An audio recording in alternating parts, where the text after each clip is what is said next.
Hello everybody, c'est Isa, je suis de retour pour une nouvelle vidéo et aujourd'hui on va parler de soumission ou de rébellion. C'est le thème qui m'est venu aujourd'hui. Alors, soumission ou rébellion, qu'est-ce qu'elle raconte Isa? Par rapport à peut-être une problématique que vous avez. Alors peu importe si on parle d'amour, d'amitié, de travail, de pro, de finance, de spirituel, de je ne sais pas quoi, voilà, c'est par rapport à cette situation qui peut éventuellement vous emmerder. Est-ce que vous devez vous soumettre ou vous rébeller? Et on va, c'est l'éther qui va vous répondre.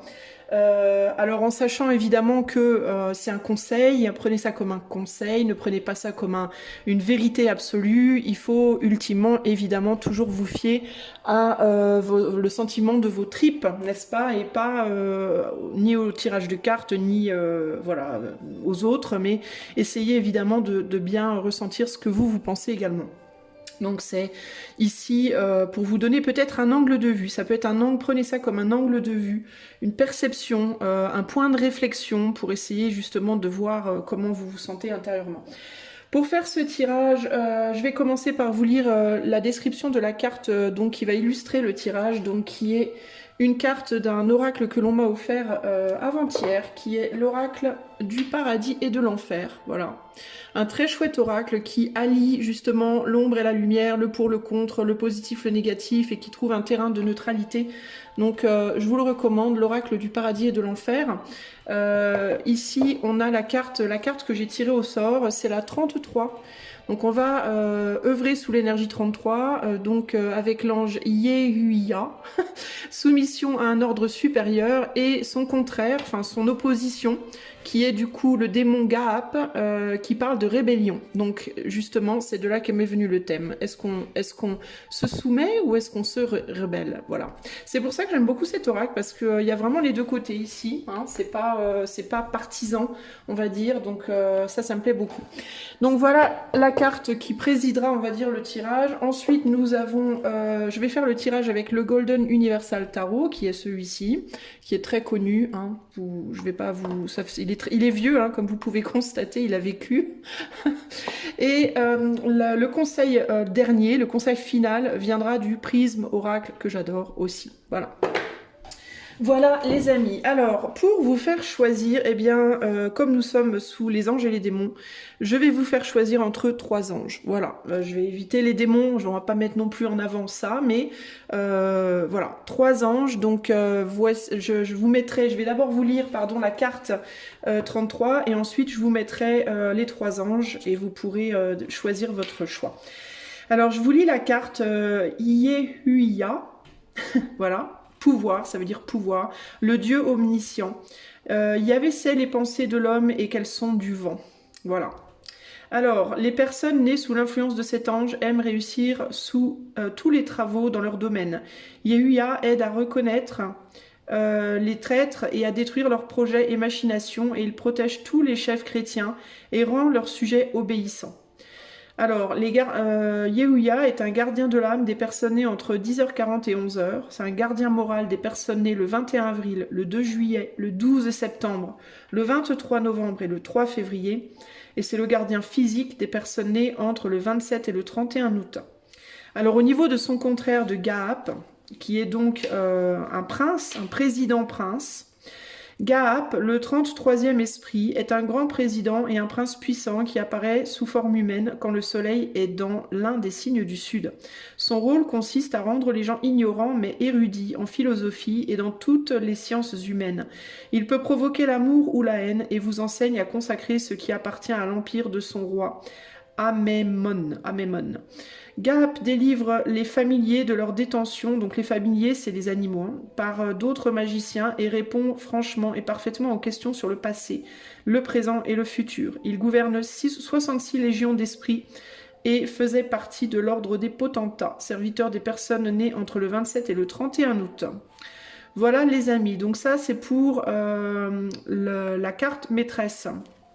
Voilà en tout cas sa description et son sens. Alors, on va passer aux anges. Je vais vous faire choisir entre trois anges. Voilà les trois images. Donc l'ange 1, l'ange 2 et l'ange 3. et vous allez vous poser la question par rapport à cette problématique que vous avez, cette chose qui vous emmerde, qui vous perturbe, voilà.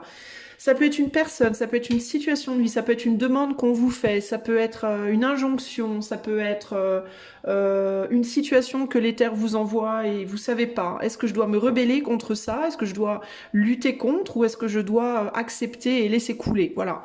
Eh ben, posez-vous par rapport à cette question, posez-vous cette question et choisissez votre ange. Moi, je vais commencer de suite avec l'ange numéro 1. C'est parti. Alors, groupe numéro 1, c'est parti. On va tout de suite aller voir pour toi. Est-ce que tu dois plutôt te rebeller ou plutôt te soumettre à cette situation à laquelle tu penses? Je vais comme d'habitude poser toutes mes cartes et je t'interprète ensuite. Alors, pour le groupe 1, est-ce que le groupe 1 doit se soumettre à cette situation à laquelle il pense? Ou est-ce que le groupe 1 doit se rebeller par rapport à cette situation? C'est parti.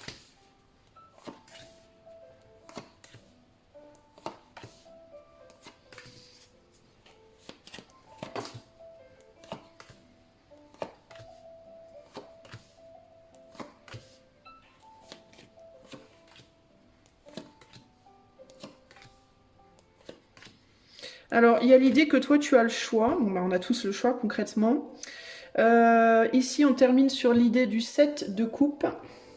Alors, attends. Donc, des opportunités. Ben, en fait, toi, tu as le choix dans le sens où j'ai l'impression qu'on te dit... tu peux choisir l'un ou l'autre, ça aura des conséquences différentes. Il y a un truc comme ça, là. Attends, je vais quand même bien regarder. On a quand même la dernière carte en bas à droite, c'est quand même le fou qui a tendance à revenir en arrière. Il y a quand même l'idée de rébellion qui est très forte là, hein. Avec le magicien, la tour et le fou qui retournent en arrière, il y a quand même une idée de vouloir retourner en arrière. Alors, est-ce que c'est une rébellion ou au contraire le fait d'aller dans le sens où vous voulez aller, justement? On va voir. Alors, qu'est-ce qu'on me dit pour toi, groupe 1? Alors, attends, je vais descendre ça pour que tu vois. Et je vais me pencher sur tes cartes 2 secondes en silence pour essayer de comprendre ce qu'on me dit.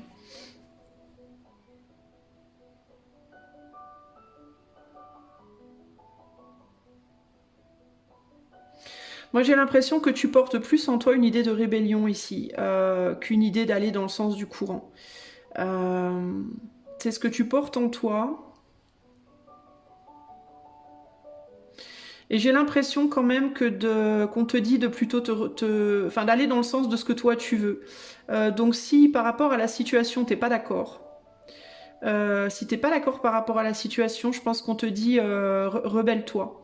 C'est la sensation que j'ai parce que là, il y a vraiment cette idée d'un point de vue de l'éther. Là, on est du point de vue de l'éther et il y a vraiment l'idée de sortir d'un groupe. Alors toi, est-ce que c'est par rapport à un groupe, à un couple, à un groupe où on veut t'emmener dans une direction particulière?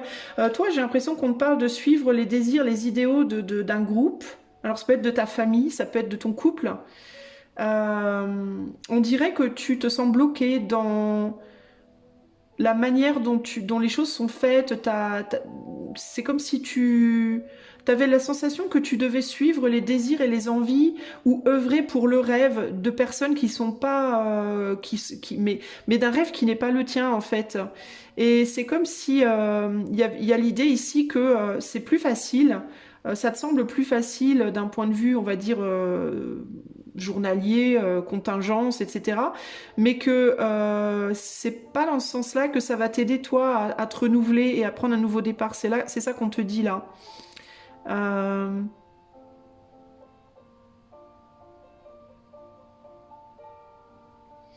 Mais j'ai l'impression qu'on te dit de le dire, par contre, qu'il faut dire quelque chose. Alors, il peut y avoir ici aussi l'idée de peut-être prendre un nouveau départ, mais dans un contexte présent. Parce que ce que j'entends, c'est que c'est comme si toi, tu avais eu d'autres idées, tu avais d'autres envies, tu voulais essayer de stabiliser quelque chose, d'approfondir ton propre point de vue, ta propre idée. Mais on te dit, en fait, c'est comme si on te disait, toi, groupe 1, d'oser te rebeller, mais dans un cadre déjà présent. Comme si tu devais dire par exemple, je te donne un exemple concret, parce que là, j'ai du mal. Mais admettons, tu es dans un couple et tu as ton autre qui veut partir vivre en Australie. Admettons, toi, tu veux rester où tu es. T'as pas du tout envie d'aller en Australie. Et ben, c'est comme si tu devais, et que tu te disais dans ta tête, est-ce que je dois me soumettre et partir en Australie, ou est-ce que je dois, au contraire, m'imposer et dire non, moi je veux rester où je suis. Voilà. Et là, on te dit, ben en fait, tu dois, enfin, ce qu'on te conseille, ce serait plutôt d'oser dire que tu n'es pas d'accord, parce qu'il est possible que tu n'aies même pas osé dire en fait ce que tu ressens vraiment à ce stade. Et c'est comme si on te disait là, ose dire que tu n'es pas d'accord, mais plutôt que de vouloir quitter le couple, parce que peut-être que tu t'es dit, comme on s'entend pas, peut-être que je devrais lâcher le couple, peut-être que je devrais carrément partir. Et c'est comme si on te disait, plutôt que de quitter le couple, ose dire ce qui ne va pas et ose essayer de trouver un consensus en termes de comment on peut faire en sorte que ta volonté et ma volonté soient respectées. Peut-être qu'on pourrait, alors selon évidemment la situation financière matérielle, mais j'ai l'impression que le matériel financier est important ici, d'une certaine manière. On a beaucoup de pentacles ici, et là encore. Est-ce qu'on a les moyens, par exemple, de faire en sorte qu'on puisse vivre 6 mois en Australie, 6 mois ici, par exemple? Tu vois? Ou alors, est-ce qu'on peut pas être un couple entre guillemets original et il y en a un qui va vivre en Australie et l'autre qui reste ici et régulièrement se retrouve. Voyez, il y a une idée de devoir trouver peut-être, enfin, c'est un conseil qu'on te donne, c'est pas une vérité absolue. Peut-être que tu peux essayer de trouver un consensus qui permettra à tout le monde d'être content, en fait, d'une certaine manière. D'un côté, sacrifiant un petit peu, et de l'autre, en gardant pour toi un petit peu. Tu vois, il y a un truc comme ça ici. Alors, ça peut indiquer dans certains cas, si c'est relationnel, si c'est sentimental, ça peut indiquer un changement dans le type de relation. Par exemple, plutôt que de vouloir complètement rompre le lien avec cette personne, ben vous pouvez peut-être passer, si vraiment vous n'arrivez pas à avancer dans la même direction, d'une relation amoureuse à une relation plus amicale. Ou à une relation amoureuse, à une relation plus sex friends, tu vois. Peut-être que ça demanderait à changer la forme, la peau, entre guillemets, de votre lien. Ou de la famille si on parle d'une famille, ou d'un groupe pro si on parle d'un groupe pro, ça peut être ça aussi. Mais il y a l'idée de, plutôt que de vouloir complètement exclure tout, d'essayer de communiquer et de dire, bon bah ça me plaît pas. Ça me plaît, ça me plaît pas, est-ce qu'on peut pas faire autrement? Pour toi, choix 1, c'est vraiment ça qui ressort ici. Alors attends, je regarde ce qu'on me dit ligne par ligne. Parce qu'il y a quelque chose il y a un rêve là qui n'est pas commun en fait. Il y a un but qui n'est pas commun pour moi, ok? Que ce soit dans le cadre d'un job, que ce soit dans le cadre c'est pas le même idéal, on n'a pas les mêmes espoirs, enfin je sais pas, il y a une problématique au niveau d'un but, d'un rêve et d'un idéal ici. De la manière pour l'un d'avoir une abondance émotionnelle, voire financière, et la manière pour l'autre de le faire. Il peut aussi y avoir l'idée ici qu'il y en a un qui est plus focalisé sur le côté émotionnel et l'autre qui est plus focalisé sur le côté matériel. Alors, je vous rassure, il n'y a pas de bien ou de mal ici, chacun voit ses intérêts au moment T. On a tous besoin des deux pour être équilibrés de toute façon. Mais du coup, comme vous n'avez pas forcément les mêmes intérêts au même moment, il peut y avoir une question que, au niveau du timing, temporairement en tout cas, va peut-être falloir faire des concessions. Et puis ça peut changer, c'est-à-dire que celui qui a des intérêts plus matériels aujourd'hui, dans 5 ans ou 10 ans peut avoir des intérêts plus émotionnels et vice versa, et l'autre inversé, vous voyez.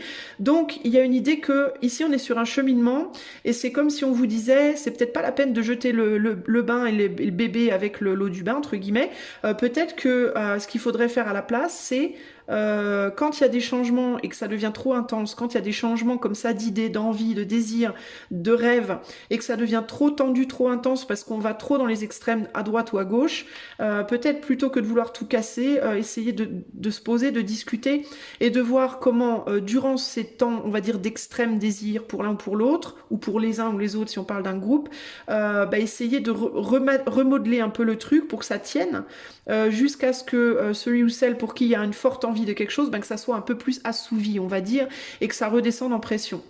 Parce que là, il y a quelqu'un qui a un rêve et qui veut travailler très dur pour ça, et il y a une pression qui se fait sentir par rapport à ça. C'est-à-dire qu'il y a quelque chose qui se renforce. On a de plus en plus envie de quelque chose. Et c'est pas pour rien. Il faut pas bannir ça, parce que ce genre de choses, ça arrive pour une raison. Si on a de plus en plus envie de quelque chose, c'est parce qu'il y a un endroit dans la vie de la personne qui est de plus en plus drainé en énergie.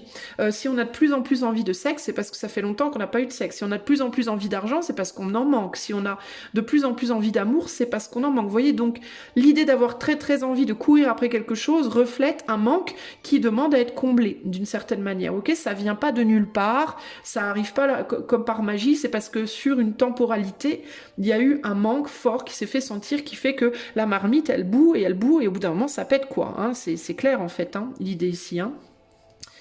Il peut y avoir dans certains cas aussi, on dit des peurs que le fait de s'éloigner crée des nouveaux manques aussi. Que la peur de quitter complètement une situation dans laquelle on a l'impression que nos intérêts sont plus remplis, amène sur le plus long terme un manque qui fasse qu'on voudra revenir, mais que ça sera beaucoup plus brutal, que ça ira trop dans les dents de scie en fait. J'ai l'impression qu'il y a une idée de dents de scie ici, de en haut, en bas, trop fort, trop bas. On a du mal à trouver son chemin. Et pourquoi on a du mal à trouver son chemin? Parce que je pense que justement, quand il y a une problématique dans votre situation qui apparaît, ça provoque tout de suite des émotions très fortes, parce que c'est géré de manière très extrême. Et il faudrait que ce soit géré de manière beaucoup plus stable.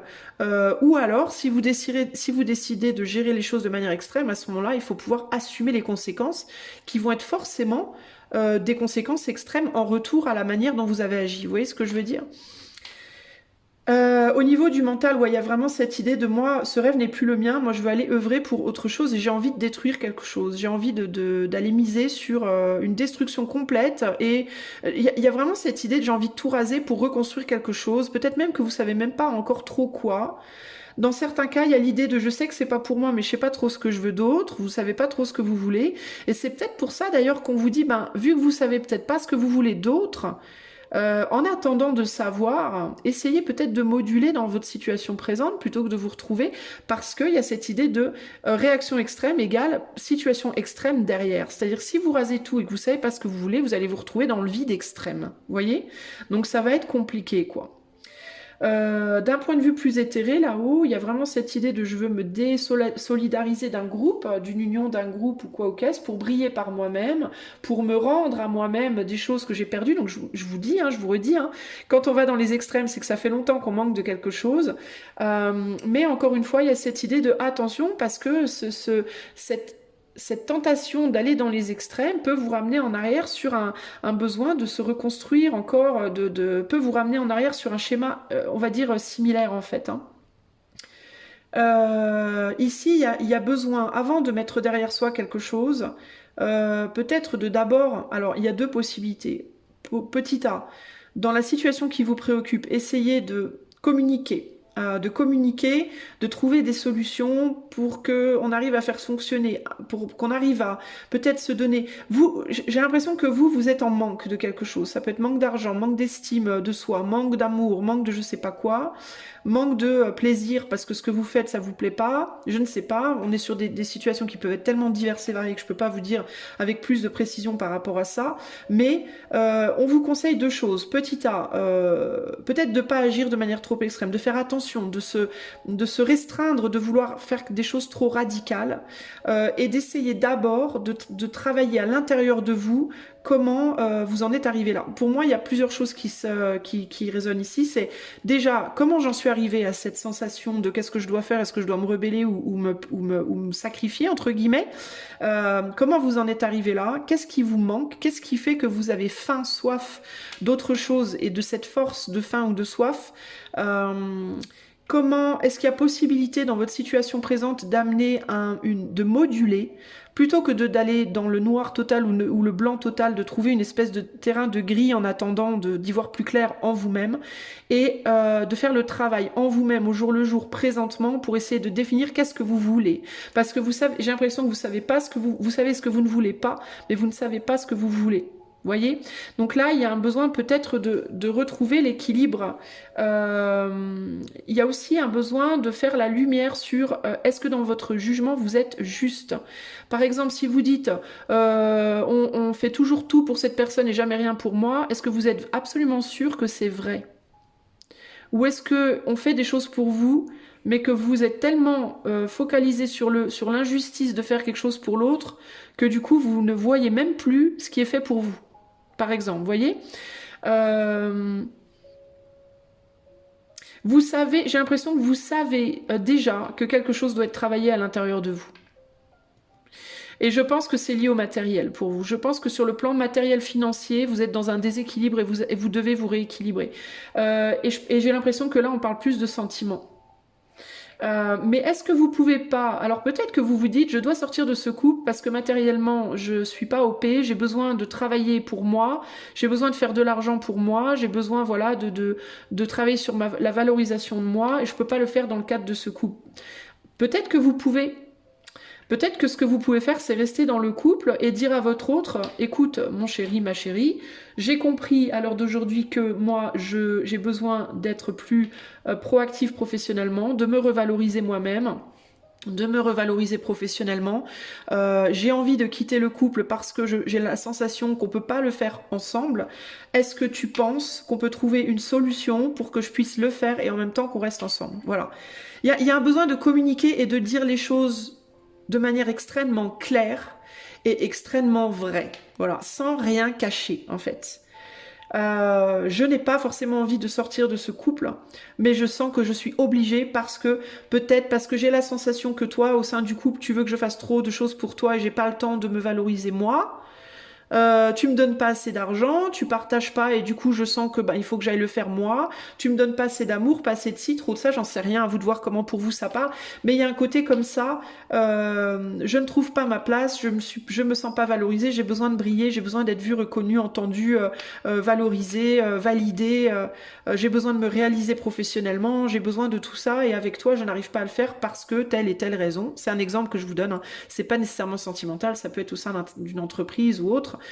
Mais si vous êtes, plutôt que d'aller dans les extrêmes, si vous pouvez trouver une solution de compromis, en attendant d'y voir plus clair en vous, parce que j'ai l'impression qu'en vous, c'est pas tout à fait clair présentement. J'ai l'impression que vous savez pas trop où vous allez. Je pense que ce serait mieux. Voilà. Dans certains cas, ça pourrait même être encore mieux parce que ça pourrait même vous faire réaliser qu'en communiquant et en mettant les choses carte sur table, en disant exactement où vous en êtes, ça va débloquer plein de trucs dans votre couple ou dans votre boulot, ou je sais pas de quoi on parle ici, votre famille, votre couple, votre travail. Et les personnes qui sont très focalisées sur elles ou sur leurs propres rêves pourraient être tout à fait capables de montrer un dévouement vers vous plus grand. De vous comprendre. Disons que quand on parle, on est compris. On peut être compris en fait. Vous voyez? Alors après, il y a aussi le cas de figure où on parle et peu importe comment on dit les choses, c'est jamais compris. Donc là, c'est pas la peine de s'évertuer. Si une personne ne veut pas vous comprendre, elle ne vous comprendra pas, quel que soit ce que vous disiez. Donc à vous de voir également, est-ce que vous avez déjà beaucoup parlé et que l'autre n'a jamais rien entendu? Alors soyez honnête envers vous-même aussi sur la manière dont vous avez dit les choses, parce qu'il y a parler et parler. Il y a beaucoup parlé en ne disant rien, c'est-à-dire beaucoup parler pour dire à peine le tiers de votre vérité. Auquel cas, ça explique peut-être pourquoi l'autre n'entend pas. Mais il y a aussi beaucoup parlé en disant tout, mais l'autre refuse d'entendre quoi que vous fassiez. Donc à vous de voir avec discernement, là aussi, est-ce que vous voulez réessayer ou est-ce que vous voulez arrêter? Parce que si vous avez déjà tout dit et que tu es totalement sincère, totalement honnête, tout expliqué de A à Z sur votre situation, sur ce que vous ressentez, sur la réalité que vous voyez et que l'autre n'entend pas, il faut lâcher. Par contre, si vous avez déjà parlé 15 fois à la personne, mais que tout ce que vous avez dit, finalement, c'est la surface de la problématique, mais vous n'avez pas été en profondeur, peut-être que vous avez besoin d'aller en profondeur aussi, vous voyez?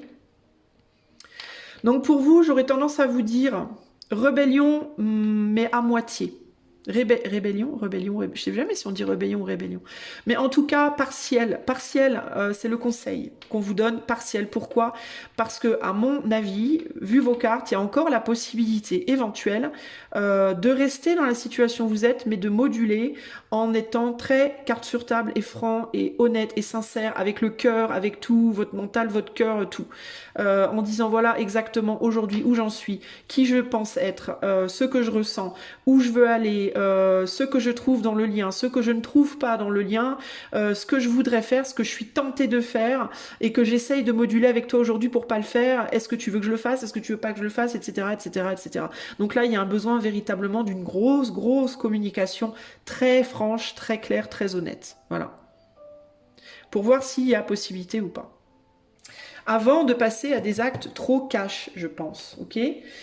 On va aller sur le conseil pour vous, groupe 1. Alors, quel est le conseil pour le groupe 1 par rapport à soumission ou rébellion ici? Quel est le conseil pour le groupe 1? La fin. Qu'est-ce que je vous disais? Qu'est-ce que je vous disais? Si vous voulez passer à des extrêmes, c'est parce que vous avez faim de quelque chose. Vous avez la dalle de quelque chose, vous. Et là, on ne parle pas de faim F-I-N, on parle de faim F-A-I-M. Hein. Et là, on a quoi? L'amour. Alors, est-ce que vous avez envie de laisser derrière l'amour au bénéfice, au profit du matériel? Ou est-ce que vous êtes dans une situation où, d'un point de vue sentimental, et c'est pas que romantique, hein, ça peut être familial, amical ou autre, hein, mais d'un point de vue des émotions, on va dire, vous voulez pas les mêmes choses, vous voulez pas aller dans la même direction, ou alors vous manquez d'émotions. C'est peut-être trop boulot, justement. C'est peut-être trop terre-à-terre. C'est peut-être trop business comme relation amoureuse. Et vous voulez peut-être plus une relation amoureuse tendre, où on se relie en profondeur avec l'autre, où on partage plein de choses. Vous voyez et là, c'est peut-être trop... Le côté business prend peut-être trop le pas sur votre lien. Ou pas assez dans certains cas. Vous voyez, ça peut... on est sur du collectif ici. Hein. Mais il peut y avoir une fin d'amour ici. Hein. J'ai faim d'amour, j'ai faim de sentiments, d'émotions. Peut-être que vous manquez d'amour pour l'autre, ou que l'autre manque d'amour pour vous, ou que vous le recevez comme tel. C'est pas forcément vrai, mais ça peut être ça. Mais ça peut être que l'autre vous donne beaucoup d'amour, mais que vous rendez pas. Vous ressentez pas ce même amour et que vous avez envie d'autre chose aussi. Mais ça, c'est peut-être aussi ce que vous voulez pas vous avouer à vous-même. Peut-être que vous dites dans votre tête, en fait... C'est moi, je suis navrée, mon téléphone s'est arrêté parce que j'avais plus de batterie et je ne voyais pas. Voilà. Donc j'étais en train de vous dire qu'il était possible que l'autre ne vous donne pas assez d'amour ou que vous, peut-être que vous avez l'impression que l'autre ne vous donne pas assez d'amour, mais et que vous vous dites j'ai besoin de plus, alors que vous-même vous ne ressentez pas beaucoup d'amour pour cette personne en réalité. Vous voyez, ça peut être quelque chose que vous ne voyez pas, que peut-être vous. Alors ici il peut y avoir aussi une problématique si on parle de relationnel, de vous donner peut-être de manière de montrer son amour que l'autre ne comprend pas. C'est-à-dire qu'il y a quelqu'un qui peut faire beaucoup de démonstrations affectives, qui peut être beaucoup dans les câlins, bisous, les je t'aime, machin, mais qui, dans la matière, ne le prouve pas assez. Et il peut y avoir une personne qui prouve beaucoup dans la matière, vous notamment j'ai la sensation, mais ça peut s'inverser, les énergies peuvent s'inverser hein, selon les cas, alors qu'il y a une personne qui va beaucoup faire dans la matière, beaucoup prouver, mais très peu faire des câlins bisous, très peu dire je t'aime, etc. Vous voyez? Donc il est possible aussi que vous n'entendiez pas l'amour de la même oreille, tout simplement. Et s'il est possible qu'en fait vous vous aimiez très fort, mais que vous sachiez pas reconnaître l'amour de l'autre parce que, comme si, en fait, l'amour, les amis, c'est un langage aussi. Ça n'est pas juste qu'un mot, c'est pas juste un ressenti, mais c'est un langage. Chacun parle l'amour de sa propre langue entre guillemets, et parfois, si je te dis tout plein de choses romantiques en japonais, mon ami du groupe 1, tu vas rien comprendre, hein, et tu vas pas l'entendre en fait. J'aurais beau y mettre plein de ferveur, tu comprendras rien. Et si tu me parles d'amour en turc, je comprendrai rien non plus, tu vois. Donc il y a l'idée ici de c'est pas qu'il est pas là l'amour, je pense. C'est vrai. Je pense que c'est juste que vous le comprenez pas. C'est des langues. Vous l'exprimez dans une langue que l'autre ne comprend pas. Vous voyez, l'autre peut vous dire mais oui, mais c'est bien joli que tu ailles chercher le pain le matin et que tu me ramènes, tu penses à me ramener un pull quand j'ai froid, mais tu me fais jamais de câlin, tu me dis jamais je t'aime. J'ai l'impression que tu m'aimes pas. Bah oui, mais moi, c'est comme ça que j'aime, en fait. Et de l'autre côté, ouais, mais toi, tu me fais des bisous, des câlins et tu me dis je t'aime 15 fois par jour, mais quand j'ai besoin de toi pour m'aider sur tel boulot, tu es pas là. Bah oui, mais moi, je sais pas faire autrement. Vous voyez? Donc, en fait, pourquoi il y a un vide? Parce que vous comprenez pas le langage de l'autre. Peut-être que vous devriez apprendre le langage de l'autre, en fait, ici. Il est possible, et c'est là qu'on vous dit qu'il y a une possibilité de revenir en arrière plutôt que de tout foutre en l'air. Plutôt que vous dire, bah c'est comme l'histoire du turc et du japonais, vous pouvez dire, oh bah vas-y, nique sa mère, je m'en fous du turc, je m'en fous du japonais, de toute façon on se comprend pas. Ou alors vous pouvez vous dire, bah moi je voudrais bien quand même essayer de comprendre le turc ou le japonais, quoi. On va apprendre du coup, puis comme ça on se comprendra mieux, voyez. Et quand vous commencerez à apprendre le langage de l'autre, ben alors ça se fera pas du jour au lendemain, parce que c'est pas un truc qui se fait du jour au lendemain, mais petit à petit vous allez de plus en plus recevoir l'amour de l'autre. Voyez. Après, la vraie question à vous poser, c'est est-ce que vous avez envie d'apprendre le turc ou le japonais? Et c'est là que vous allez voir en réalité la profondeur de vos sentiments. Vous allez voir la profondeur de vos sentiments dans l'envie que vous avez justement de réparer cette situation. Et on n'est pas que sur de l'amour, ça peut être en amitié, ça peut être professionnellement, ça peut être, vous voyez, il y a des façons d'exprimer les choses qui sont différentes, des langages, des choses qui sont exprimées avec des langages différents et qui demandent une communication et peut-être que la problématique, elle est là. Après, la profondeur de votre engagement dans ce boulot, dans cette famille, dans ce couple, va être définie justement par votre volonté. Est-ce que vous avez ce désir de réparer la situation ou pas? Je pense que ce qui va définir si vous allez vous rebeller ou vous soumettre, ça va être est-ce que vous avez cette envie profonde ou pas? Je pense que c'est ça. Si vous vous dites, oh bah non, mais vas-y, nique sa mère, c'est pas possible, je peux pas, c'est peut-être parce que vous n'avez pas un amour profond pour cette personne. Ça veut pas dire que vous l'appréciez pas, ça veut pas dire que vous l'aimez pas amicalement, voire d'un amour peut-être sensuel, charnel, encore que j'ai pas vraiment de bâton ici, mais l'amour est peut-être pas suffisamment profond. On va dire qu'au niveau des racines, c'est peut-être pas assez profond, ou les racines sont peut-être malades, ce qui fait que la plante, elle peut pas vraiment grandir beaucoup plus que ce qu'elle a grandi. Vous voyez? Donc il y a beaucoup de questions à vous poser en fait ici, plutôt que sur le est-ce que je dois rester ou partir par exemple. Pour moi, les questions à vous poser, c'est mais qu'est-ce que je ressens vraiment? Qu'est-ce que l'autre ressent vraiment? Est-ce que je le comprends? Est-ce que je la comprends vraiment? Ou est-ce que je pense comprendre mais que je comprends pas en vrai? Peut-être qu'on a besoin de se parler vraiment, peut-être qu'on a besoin de se dire les choses, parce que peut-être que vous avez jamais exprimé à l'autre aussi, pourquoi tu m'apportes pas mon gilet quand j'ai froid et toi pourquoi tu me fais pas de câlin, et vous voyez, peut-être que vous avez jamais même verbalisé ces choses-là qui vous paraissent, peut-être parce que ça vous paraît trivial et que vous vous êtes dit, oh bah de toute façon s'il me fait pas de bisous, c'est qu'il m'aime pas, point, voilà, réponse faite, alors que c'est peut-être pas du tout ça, vous voyez, c'est peut-être totalement faux en réalité, mais comment vous pouvez le savoir si ça n'est pas exprimé véritablement, vous voyez? Donc il y a plein de possibilités que je vois là, et il y a peut-être aussi une personne ici qui aime très fort l'autre, mais qui ne peut pas, qui l'exprime pas parce que cette personne, elle peut aussi aimer d'autres choses. Par exemple, un projet, avoir une passion dans la vie, avoir envie de construire quelque chose. Peut-être que cette personne, elle aime deux personnes. Peut-être que cette personne, elle aime sa personne, mais aussi à son boulot passionnément. Peut-être, vous voyez. Et du coup, cette personne, ça peut provoquer une tierce énergie. Il peut y avoir un entourage qui prend beaucoup de place, des amis. On peut avoir une personne aussi là qui est très large en termes de communication, qui aime communiquer avec plein de gens, échanger avec plein de gens des émotions. Et là, une personne qui est très exclusive, par exemple, pour qui ça doit être juste moi et personne d'autre, vous voyez. Donc il y a plein de problématiques, il y a plein de choses à découvrir. Et justement, j'ai l'impression que vous avez à peine écorché la surface du problème, en fait. Moi, j'ai la sensation que il y a plein de problèmes dans votre problème et que la seule solution pour vraiment démêler les choses, c'est des vraies discussions, en fait. Hein. Des vraies discussions. Hein. Et pas des discussions en mode on parle 5 minutes puis on finit sur le lit. Parce que ça, c'est pas des discussions. Ça, c'est du fast-food. Ça, c'est du réconfort fast-food, mais c'est pas de la discussion qui va résoudre tes problèmes, quoi. Et là, il y a besoin de parler en profondeur, de communiquer en profondeur, des choses profondes, de trouver des solutions, des réponses, pour voir est-ce qu'on peut faire quelque chose ou pas. Et pour que si vraiment vous choisissez l'extrême de partir voir ailleurs, de vous barrer de ce boulot, de cette famille, de ce couple, bah que vous n'ayez pas de regrets en fait, que vous vous disiez pas « Ah ouais, mais peut-être que j'aurais pu dire ça, peut-être qu'on aurait pu bosser là-dessus. » Vous voyez, pour que vous soyez clean, que ce soit clean. Vous voyez, et que si vous partiez en mode bah, on a tout essayé, on a tout discuté, on a tout regardé, c'est mort. Donc je pars, l'esprit tranquille. Vous voyez? Ou au contraire, finalement, je pars pas, je vais essayer d'essayer parce qu'on a trouvé des solutions. Vous voyez ce que je veux dire?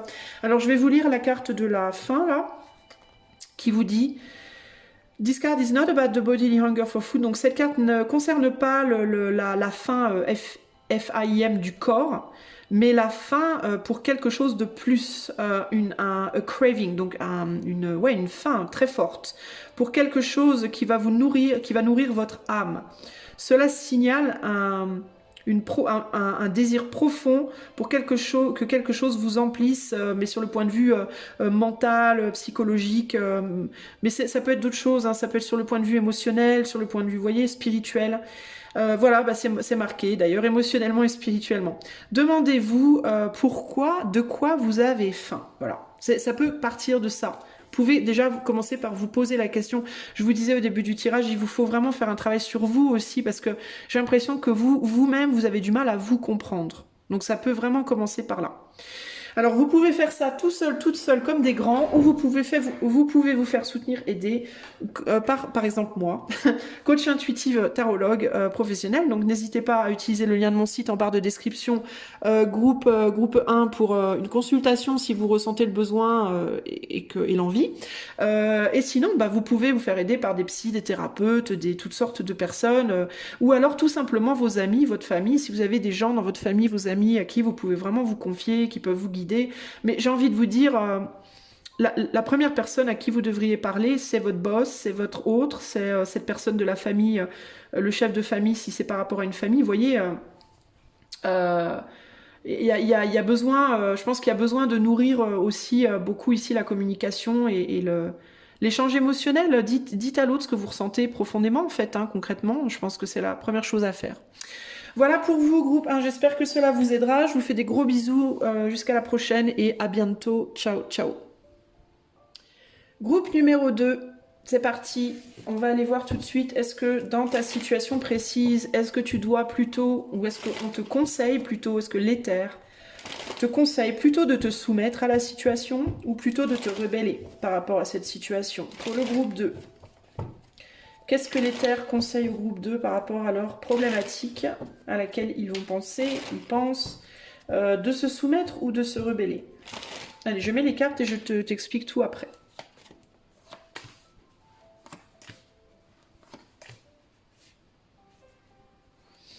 Bon, si je tremble un peu, ne t'inquiète pas, j'ai pas Parkinson, j'ai bu trop de café. Et je tremble comme une feuille, c'est nul. Alors... Pour le groupe 2, se soumettre ou se rebeller? Pour le groupe 2, que faire?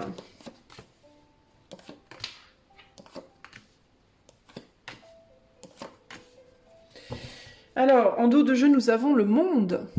Donc, il y a l'idée de l'ouverture. Alors, est-ce que c'est l'ouverture à d'autres choses? Alors, ce qui est vraiment intéressant, mais alors, c'est vraiment intéressant, ça. C'est qu'on a le fou exactement à la même place que le choix 1. Alors, si toutefois tu as hésité entre les deux, je t'invite à aller voir le choix, mais le fou est exactement à la même place. C'est quand même ouf, ça.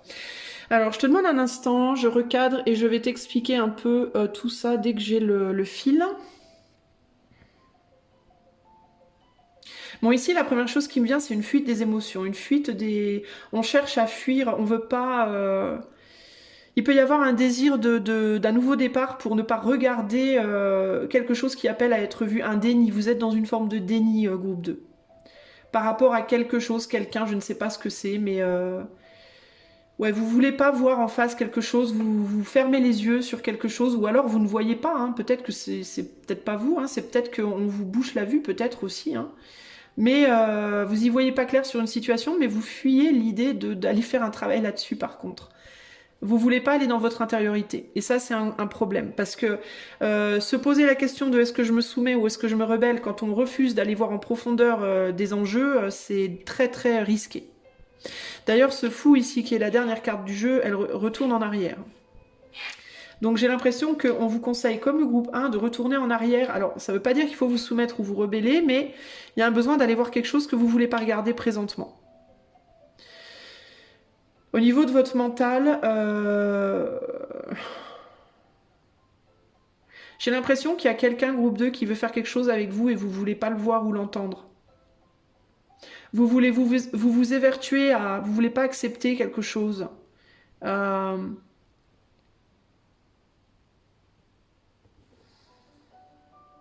Pourquoi? Ma question c'est pourquoi vous voulez pas l'accepter? Je vais peut-être devoir aller voir.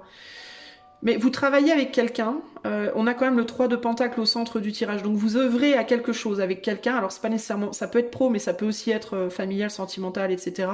Mais vous œuvrez à un but commun avec quelqu'un, vous avez envie d'œuvrer à un but commun avec quelqu'un, mais vous voulez, qu'est-ce que vous voulez? Est-ce que c'est que vous voulez juste œuvrer, mais vous voulez pas des sentiments et que cette personne veut plus? Par exemple, vous pouvez travailler avec une personne, œuvrer à un but commun et sur lequel ça marche très très bien, mais cette personne, elle veut plus que ça et vous voulez pas. Cette personne, elle aimerait bien faire de vous son mec, sa nana, vous voulez pas. Et du coup, vous vous dites, mais en même temps, vous voulez peut-être pas lâcher le but commun. Alors, vous pouvez pas, vous voulez pas. Et du coup, vous vous dites, qu'est-ce que je fais? Est-ce que je vais dans cette relation ou est-ce que je me rebelle contre, au risque de perdre ce but commun? Vous voyez, peut y avoir ce côté-là. Mais il y a quelque chose que vous occultez, volontairement ou non. Alors, qu'est-ce que vous occultez? Est-ce que c'est que vous avez des sentiments peut-être aussi pour cette personne, mais vous voulez pas? Ou est-ce que vous occultez le fait que vous savez que cette personne veut plus, mais vous faites style de pas le voir? Au nom du but commun. Vous voyez? Il y a un truc là. Et pourtant, vous avez envie d'enfuir, vous avez envie de quitter cette situation. Je pense que vous savez que dans une situation, il y a des gens qui attendent quelque chose de plus profond avec vous et vous ne voulez pas de ça. Mais vous vous demandez, est-ce que je dois quand même y aller ou pas? Est-ce que vous, c'est une soumission, j'ai l'impression, au sens de sacrifice. Est-ce que je dois quand même y aller? Est-ce que je dois me forcer? Je sens ça. Est-ce que je dois quand même me forcer ou pas? Vous voyez? Ou est-ce que je dois véritablement travailler de mon côté seul, lâcher l'affaire, travailler de mon côté, aller vers autre chose, prendre le risque de m'investir avec quelqu'un d'autre, dans quelque chose d'autre? Vous hésitez, vous, hein, mais votre réponse, pour moi, elle est placée dans cette chose dans ce que vous voulez pas aller explorer, je pense. C'est pour ça qu'il y a un besoin de s'ouvrir ici. Au niveau du mental, bah, c'est ça, hein, je veux travailler, je veux m'investir, mais qu'à moitié, quoi. Est-ce que je dois accepter de m'investir plus ou pas? Est-ce que je dois me soumettre à un investissement plus profond ou pas? Ou est-ce que je dois vraiment dire non et avancer sur autre chose? C'est là-dessus que vous hésitez. Sur le plan spirituel, il y a vraiment cette idée de quelqu'un qui veut vous donner quelque chose. Vous le savez au fond de vous. Je pense qu'au fond de vous, vous le savez. Et vous essayez, je pense que vous essayez de... Je pense que vous vous investissez avec cette personne par souci de justice, de justesse, d'équité, de fair play, vous voyez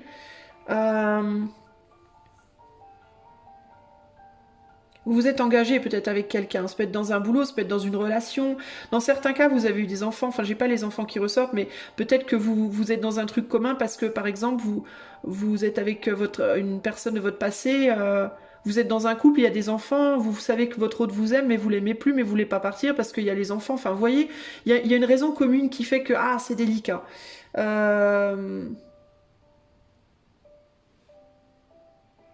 Et je pense que dans la situation, il y a une personne qui veut sortir de la situation, il y a l'autre personne qui... Alors peut-être que ce que vous voyez pas, c'est que la personne dont vous pensez qu'elle veut quelque chose de plus de vous, ben elle veut peut-être pas quelque chose de plus de vous, elle veut peut-être quelque chose avec quelqu'un d'autre ou ailleurs, mais elle vous le dit pas. Bon, je vais être obligée de rajouter des cartes. Qu'est-ce qui est caché là? On va aller voir pour le groupe 2. Qu'est-ce qui est caché? Bon, il y a une personne qui a des sentiments, clairement. Mais ouais, bah c'est délicat. Ouais, alors là, on a carrément un 10 d'épée. Bon, bah comme ça, voilà. Donc vous avez peur de faire du mal, en fait. Hein. Vous avez peur, je pense, de faire du mal à une personne, potentiellement à cette personne-là, dont vous sentez bien qu'il y a quelque chose, mais vous osez pas dire, vous osez pas aller voir. Et vous avez peur aussi de vous faire du mal. C'est quelqu'un qui a pu vous faire du mal dans le passé. Vous vous demandez est-ce que je dois me soumettre à la volonté de cette personne et travailler sur mes blessures et essayer de les dépasser, ou est-ce que je dois au contraire faire du mal à cette personne et avancer, quoi? Vous savez pas ce que... En fait, vous savez que vous devez travailler Vous savez que ça va être... Moi, je pense que vous, groupe 2, vous êtes en mode... Dans tous les cas, ça va être extrêmement difficile. Ça va être dur et ça va faire mal dans tous les cas et je ne sais pas quoi faire. Vous savez pas quel mal faire, pour quelle raison, en fait. C'est très délicat. Alors, il y a quelqu'un qui, je pense, secrètement a des sentiments pour vous, mais qui, en même temps, en a et en même temps s'en défend, s'en protège, veut pas... Peut-être pas le montrer, ne veut pas le montrer, ne veut pas... Et cette personne se dit qu'elle ferait mieux d'aller voir ailleurs. Donc c'est quelqu'un qui a des sentiments pour vous, mais qui se défend de les montrer, qui se dit qu'il ne faut pas qu'il ou elle les montre et qu'il ou elle doit aller voir ailleurs. Pourquoi ?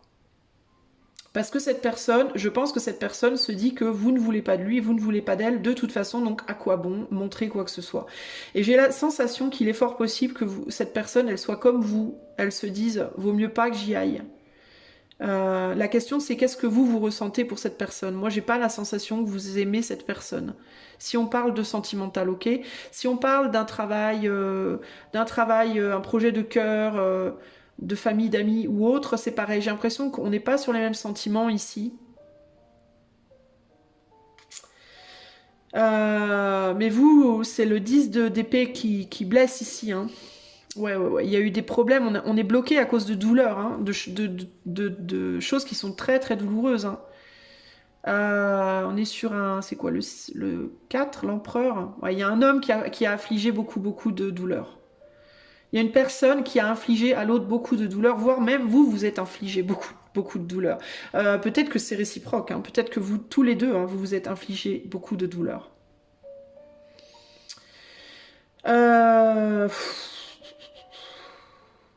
Ouais, c'est compliqué là, la situation. Alors, est-ce que vous devez vous soumettre ou pas? J'aurais envie de vous dire, vous devriez parler avec cette personne. Parce que là, il y a de la fuite. On est dans la fuite, là. Et je pense que... Qu'est-ce qu'il nous dit, le fou? Qu'est-ce que le fou pense qu'il devrait être fait, là? Ben, l'ouverture, ben, on retombe sur le monde. Ouais, on devrait s'ouvrir à l'autre. Ouvrir quoi? S'ouvrir au niveau de tout ce qui a été douloureux. On devrait dire les choses.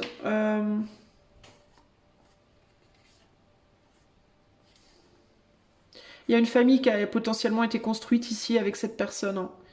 Hein. Ou alors, on veut construire une nouvelle famille, mais il faut mettre derrière... Ouais, moi je pense qu'il faut dire les choses. Je pense qu'il y a besoin de discussion ici, ben, un peu comme le groupe 1. Alors, on n'est pas sur les mêmes problématiques nécessairement, mais il y a un besoin de parler. Je pense qu'il y a eu beaucoup de douleurs infligées dans ce lien, peu importe de quel type de lien on parle.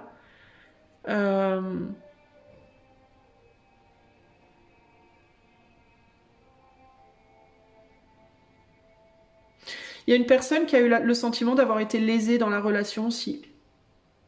D'avoir énormément donné puis qu'on lui a pas rendu. Et j'ai l'impression que c'est commun, hein, mais pas sur le même plan, voyez. Il y a quelqu'un qui peut penser j'ai donné énormément d'émotions, on me les a pas rendues. L'autre qui peut penser j'ai donné énormément de services et de matériel et d'argent, on me l'a pas rendu. Enfin, il peut y avoir une idée, et ça me vient beaucoup là très fort, cette idée de donner rendu, tu vois. De déséquilibre, il peut y avoir une sensation un sentiment d'injustice, voilà, d'injustice qui ont été faites et qui n'ont pas été réparées. Et ça peut être une raison pour laquelle vous voulez pas vous éloigner, vous hésitez à vous éloigner parce que peut-être vous vous sentez coupable de certaines choses. Vous avez peut-être du mal à voir où vous êtes coupable et où vous ne l'êtes pas, et où cette personne est coupable et où cette personne ne l'est pas. Il peut y avoir ici un sentiment dont on n'arrive pas à placer les culpabilités. On n'arrive pas à placer les besoins de justice, où ont été les vraies injustices et les vraies justices, au-delà des apparences, au-delà de la surface.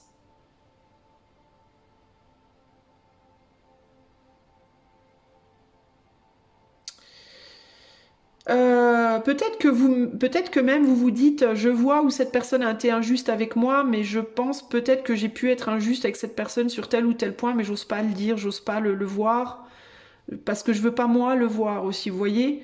Par exemple, vous pouvez être dans une situation groupe 2 où vous savez que l'autre a été injuste parce que l'autre vous a, par exemple, mal parlé, maltraité d'une manière X, Y ou Z.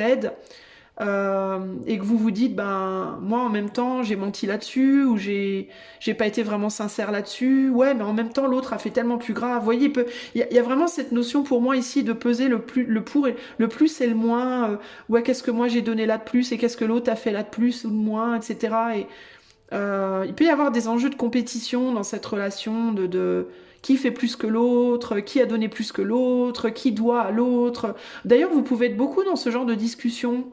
Qu'est-ce que je te dois? Qu'est-ce que tu me dois? Qu'est-ce qu'on se doit? Et moi, ouais, je fais ça pour toi. Ouais, mais non, attends, faut que je te rende. Ouais, mais il faut que tu me rendes. Tu vois? Et ça peut être beaucoup par rapport à du matériel, du financier. Cette idée de rendre à l'autre. Qu'est-ce qu'on doit à qui? Mais si on parle de ça d'un point de vue très matériel, ça peut être le reflet d'une sensation de devoir ou de manquer vis-à-vis de l'autre ou de devoir à l'autre par rapport aux émotions, mais qu'on ne veut pas voir et qu'on ne veut pas traiter. Donc il y a cette idée on est dans des idées de justice, injustice sur le plan émotionnel, mais comme on ne veut pas en parler, on ne veut pas les traiter, ben ça se reflète sur le matériel.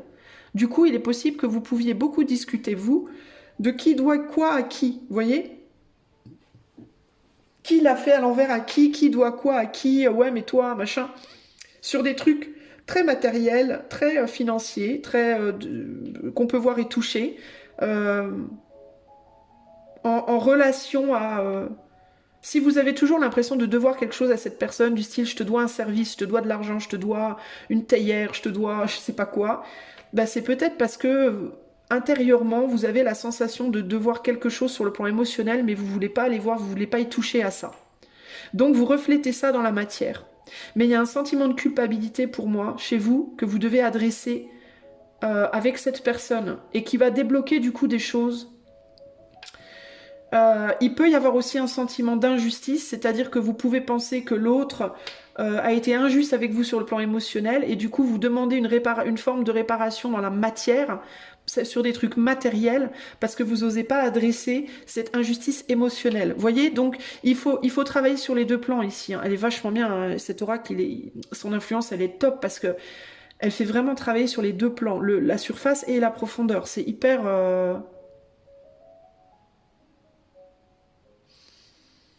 Je pense que si en fait, les amis du groupe 2, si vous arrivez à débloquer les émotions avec cette personne dans cette situation, et c'est pas nécessairement romantique, hein, ça peut être amical, ça peut être familial, ça peut même être...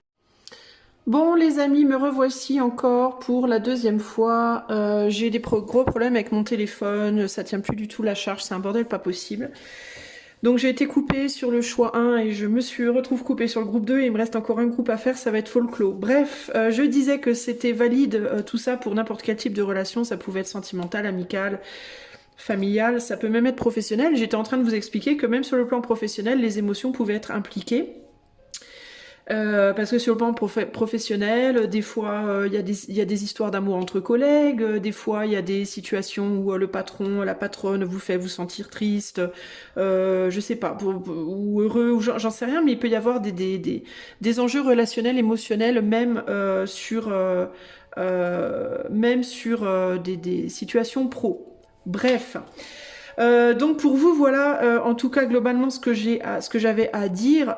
Il y a besoin de faire la lumière sur des zones d'ombre ici, des choses qui sont reniées, on est dans le déni, on veut pas entendre, on veut pas voir, des choses que l'on ressent de quelqu'un avec qui vous travaillez, un ami, une amie. Peut-être que c'est une amitié où on ressent que l'autre ressent plus de choses. Peut-être que sur le plan pro, on se demande si le patron ou la patronne n'est pas intéressé par nous. Enfin, je sais pas. Vous voyez, il peut y avoir, il y a des enjeux émotionnels pour moi là cachés en fait. Et il faudrait aller voir tout ça. On va voir au niveau du conseil pour vous, groupe 2. Donc, vous soumettre ou vous rebeller pour le groupe 2. Quel est le conseil dans votre situation? Eh bien, on a l'amour. Voilà, comme ça. On a l'amour. Bah, travailler sur les émotions, pour moi, je pense que c'est une évidence. Ici, on a la frustration parce que vous voulez pas la même chose.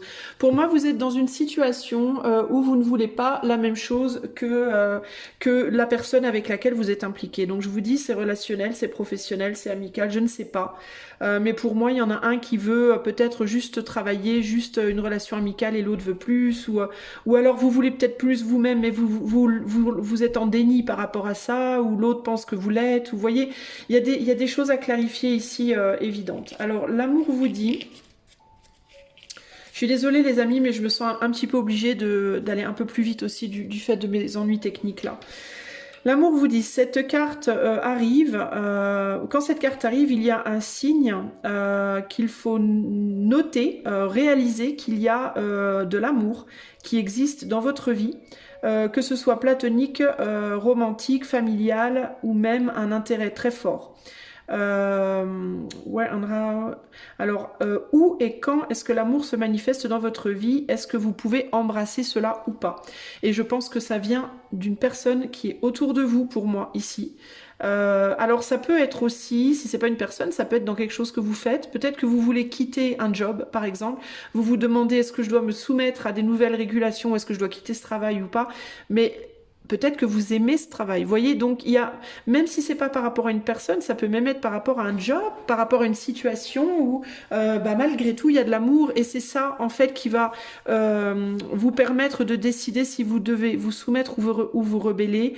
Ça va être, est-ce qu'il y a de l'amour impliqué là-dedans, et si oui, si c'est par rapport à une personne, il va falloir aller voir comment vous aimez cette personne, comment cette personne vous aime, est-ce qu'il y a quelque chose de possible ou pas. Voilà, il va falloir faire la lumière sur des zones d'ombre, sur le plan des sentiments impliqués dans cette relation, dans ce lien, dans cette situation pour vous, les amis du groupe 2, ok? Voilà ce que je peux vous dire d'un point de vue collectif. Si vous voulez aller plus profondément pour vous dans votre problématique personnelle, je vous invite à me contacter. Je suis coach intuitif, tarologue professionnel. Vous pouvez utiliser le lien de mon site qui est en barre de description. Moi, je vous fais des gros bisous et je vous dis à très bientôt pour de nouvelles aventures. Ciao, ciao les amis. Groupe 3, hello, hello. Alors, c'est parti. On va aller voir mon ami du groupe 3, mes amis groupe 3. Si tu dois te soumettre ou te rebeller par rapport à cette problématique à laquelle tu penses. Allez, groupe 3. Soumission ou rébellion par rapport à la problématique auquel groupe 3 pense. La problématique que groupe 3 peut avoir en tête. Je vais mettre toutes les cartes comme d'habitude et je t'explique à la fin. Enfin, quand elles sont toutes installées. Alors, est-ce que groupe 3 doit se soumettre ou se rebeller?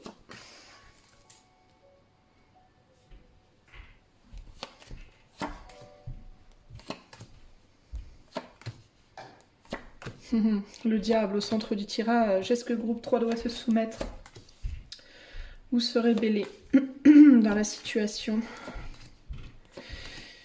Ok, et excuse-moi, on a en dos de jeu le 8 de Pentacles. Donc on va parler ici probablement de l'approfondissement d'une situation. Est-ce que tu te demandes si tu dois approfondir? Alors j'entends déconstruire ici, c'est intéressant. Travailler à une déconstruction, j'entends, plutôt qu'à une construction. Alors pour toi, on termine sur le 7 de coupe.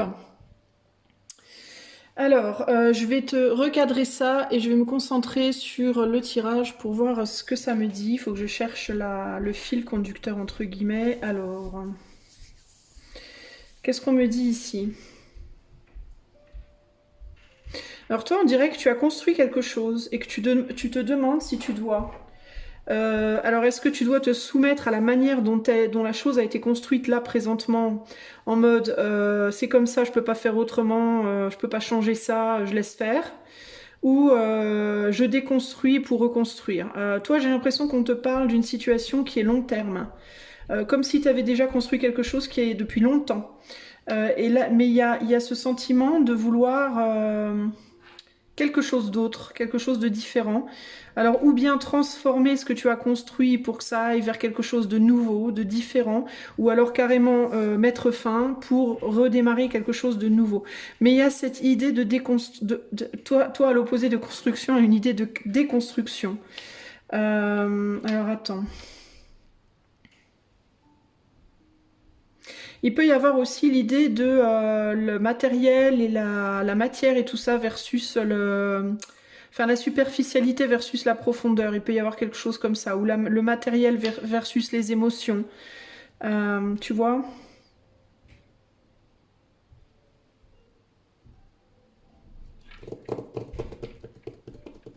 J'ai l'impression que tu as envie de retourner en arrière sur quelque chose sur lequel tu as pu t'engager jusqu'à un certain point. Je vois pas nécessairement un engagement genre officiel, genre un contrat qui a été signé, tu vois, mais je vois un engagement peut-être verbal ou un engagement dans le fait de faire quelque chose sur un long terme. Alors ça peut être par exemple que ça fait longtemps que tu es en couple avec quelqu'un, mais t'es pas forcément marié à cette personne. Ça peut être que ça fait longtemps que tu travailles à un travail, mais t'as pas forcément eu de CDI encore. Tu vois, mais pour autant, ça fait peut-être 10 ans que tu fais des CDD dans le même boulot. Tu vois, et du coup, il y a comme une idée de est-ce que je continue à chercher un CDI? Est-ce que je m'engage officiellement dans cette relation dans laquelle je suis depuis longtemps? Ou est-ce que je lâche l'affaire et je... Mais ce qui peut justement te questionner, c'est le niveau de puissance et d'attachement que la chose a pris, peut-être aussi à l'intérieur de toi, parce qu'on a la papesse là-haut. Parce qu'il y a quelque chose qui a pris racine pour moi. Et toi, je pense que tu te demandes, est-ce que je me soumets à ça? Ou est-ce que... la chose à laquelle tu peux te demander si tu dois te soumettre ou non, ça peut être la sagesse, une forme de sagesse. Par exemple, tu vois, la sagesse ici peut être le diable dans le sens où tu peux démoniser la sagesse. C'est-à-dire, est-ce que je continue sur les bases de il faut être sage, il faut bien faire les choses dans l'ordre, gna gna gna, ou est-ce que, bon vent la sagesse, je fais autre chose de plus foufou, quoi. J'arrête d'être sage et je fais ce que je veux, quoi, avec mes cheveux, entre guillemets, tu vois. La sagesse, tu peux la démoniser un peu ici. Peut-être aussi qu'il y a un enjeu d'histoire, d'historique, de choses que tu sais, de choses que... Alors si par exemple c'est dans le cadre d'un couple, ça peut être des choses que l'autre sait sur toi, des choses que toi tu sais sur l'autre, des secrets que vous avez partagés, tu vois, un échange de secrets, un échange de... Ouais, mais si je me défais de cette personne maintenant, est-ce qu'elle va pas les raconter tous mes secrets, tu vois, ou si je change de boulot, je pars, mais je sais des choses sur cette entreprise que je quitte. Ou cette entreprise a des dossiers sur moi et est-ce que du coup on va pas me faire une mauvaise réputation pour un autre boulot? Tu vois, il peut y avoir ce côté-là. Si je quitte cette personne avec qui je suis depuis 12 ans, alors que j'ai plus vraiment envie d'y être, ouais, mais en même temps cette personne, elle connaît des trucs sur moi. Est-ce qu'elle va pas aller dire ce qu'elle connaît? Puis du coup, je trouverai pas quelqu'un d'autre. Tu vois, il peut y avoir un truc comme ça, là, une idée de les enjeux. Tu vois, les enjeux sont compliqués, quoi. Parce que il y a l'idée de passer d'une personne à une autre, d'une entreprise à une autre, d'un ami à un autre, ça transfère des choses, ça transmet des... Je sais pas comment t'expliquer, mais il y a une idée de transmission qui peut être problématique. De quoi... J'essaye de comprendre aussi de quoi on parle de manière générale ici, mais...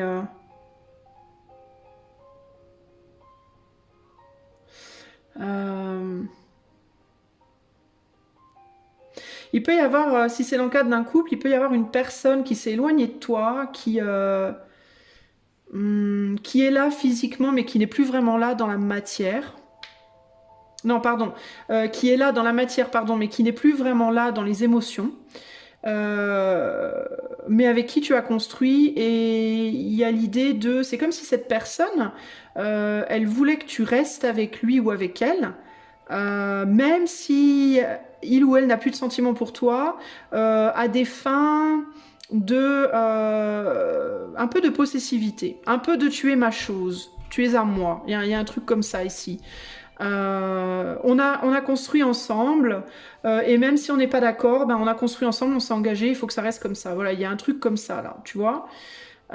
Et toi, tu peux te dire, ben moi j'ai pas envie de respecter ça, est-ce que je dois me soumettre à ça, ou est-ce que je dois...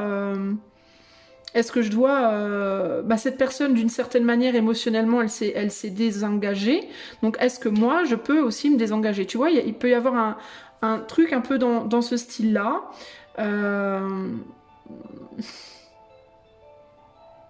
Mais ça peut te sembler compliqué de te battre pour ta propre souveraineté, groupe 3, d'une certaine manière, de comment tenir. Il peut aussi y avoir l'idée de comment tenir seul. Comment tenir debout seul, comment arriver à trouver ma stabilité sans l'autre, comment... Je sais pas, c'est hyper bizarre ce tirage en réalité. Parce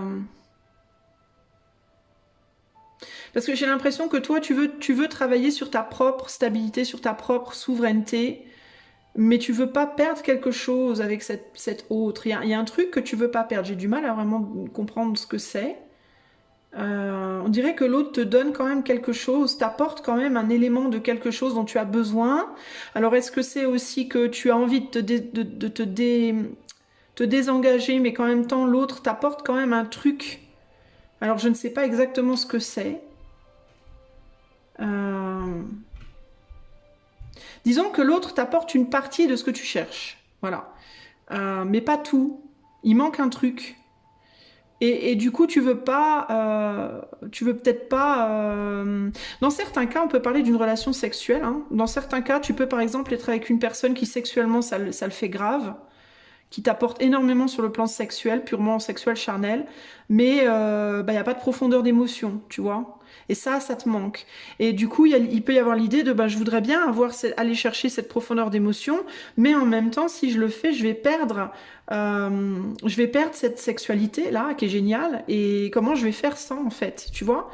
Il y a un truc comme ça, ou alors ça peut être l'autre m'apporte, je sais pas moi, la matière, la sécurité matérielle, mais j'ai pas l'émotion.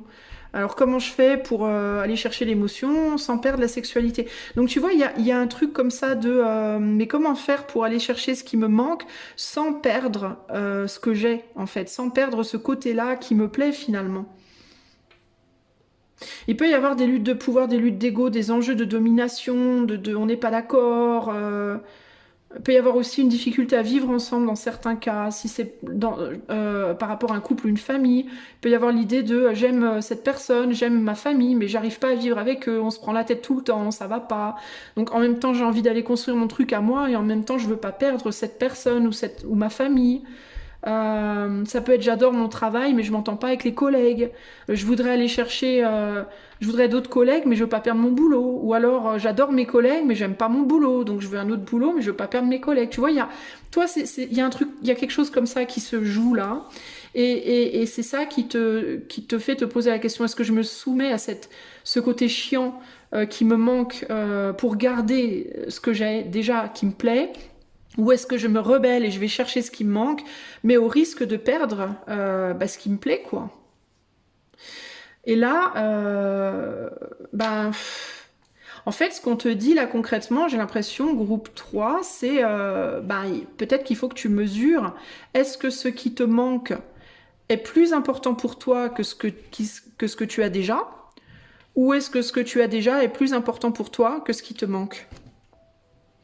Alors, si tu sais répondre à ça, tu as ta réponse, j'ai envie de te dire. Si tu dis, par exemple, la sexualité, ça me plaît grave, mais bon, c'est vrai que c'est pas essentiel, je préfère quand même avoir une relation amoureuse profonde, stable, ou l'inverse, la relation profonde, stable, ça me manque grave, mais bon, la sexualité, c'est quand même plus important pour moi.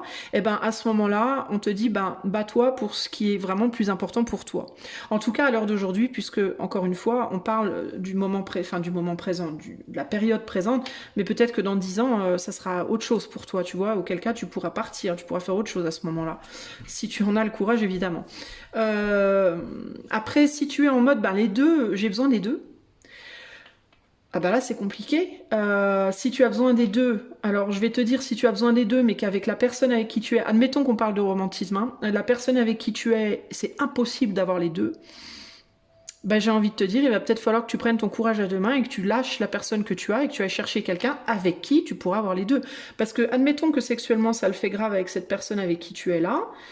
C'est pas parce que ça le fait grave avec cette personne que tu rencontreras plus jamais quelqu'un avec qui ça le fera grave aussi. Tu vois ce que je veux dire? C'est pas parce qu'il y a une personne qui t'apporte ça qu'il y aura jamais plus personne qui t'apportera ça.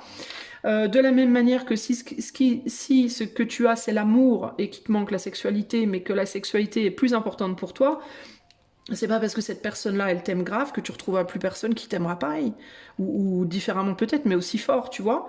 Donc après c'est une question de courage, j'ai envie de te dire, et une question d'y croire, de foi aussi, hein. D'avoir foi en les choses, hein.